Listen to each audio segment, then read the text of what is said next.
नमस्कार, आप देख रहे हैं दिल्ली तक। मैं हूं आपके साथ Anuradha Tanwar. Delhi pharmaceutical and research university में जो भर्ती हुई थी उसको लेकर बड़ा विवाद हुआ। ये कहा गया कि भर्ती जो हुई है उसमें नियमों की अनदेखी की गई है, नियमों का उल्लंघन किया गया है, इसके अलावा अनियमितताएं बरती गई हैं और जो क्राइटेरिया है उसको फुलफिल नहीं किया गया है। ये जो भर्तियां हुई हैं ये गलत हुई हैं और इसको लेकर काफी हंगामा भी हुआ। आपको बता दें, इस मामले पर जब बहुत विवाद हुआ तो उसके बाद उपराज्यपाल विनय कुमार सक्सेना ने इस मामले की जांच के लिए एक कमेटी का गठन किया था और उस कमेटी की रिपोर्ट अब सामने आ गई है। जी हां, वो जांच रिपोर्ट सामने आ गई है और इस रिपोर्ट के सामने आने के बाद उपराज्यपाल की ओर से एक्शन नजर आया है। क्या हुआ है इस मामले में अब तक, आपको ग्राफिक्स के जरिए तफसील से समझाते हैं। एलजी विनय कुमार सक्सेना के अप्रूवल के बाद Delhi pharmaceutical science and research university में हुए टीचर्स की भर्ती मामले में अनियमितताओं को लेकर जांच शुरू हुई थी।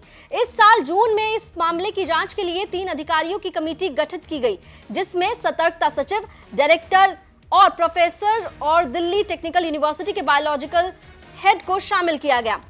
अब कमेटी की जांच रिपोर्ट के आने के बाद एलजी ने प्रशिक्षण और तकनीकी शिक्षा निदेशालय को डीपीएसआरयू के वरिष्ठ अधिकारियों द्वारा किए गए भर्ती नियमों के उल्लंघन पर जांच समिति की रिपोर्ट की जांच करने का निर्देश दिया है। एलजी ने डीटीटीई से 30 दिनों के भीतर भर्ती नियमों के उल्लंघन करने वालों के खिलाफ विशिष्ट कार्रवाई की सिफारिश करने के लिए कहा है।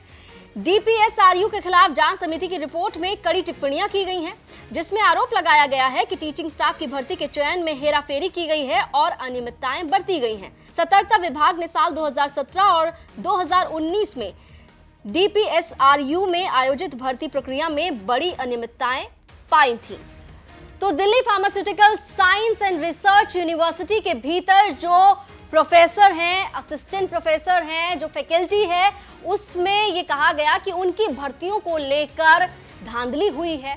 उसमें जो क्राइटेरिया था उस क्राइटेरिया की अनदेखी की गई है, जैसे कि कुछ लोगों का जो एक्सपीरियंस है वो मैच नहीं कर रहा है क्राइटेरिया में। ये भी बताया गया कि फॉर्ज डॉक्यूमेंट्स तक इस भर्ती के भीतर दिखाए गए हैं कैंडिडेट्स के द्वारा, जिसके बाद इस मामले ने तूल पकड़ा और पूरा मामला विवाद की शक्ल लेता हुआ नजर आया, जिसके बाद उपराज्यपाल की ओर से इस मामले की जांच के लिए एक कमेटी का गठन जून के महीने में कर दिया गया था। उसकी रिपोर्ट सामने आ चुकी है और अब उस रिपोर्ट की जांच करने के निर्देश जो है वो उपराज्यपाल की ओर से दिए गए हैं और साथ ही इस मामले में कार्रवाई की सिफारिश के लिए भी उपराज्यपाल ने कह दिया है।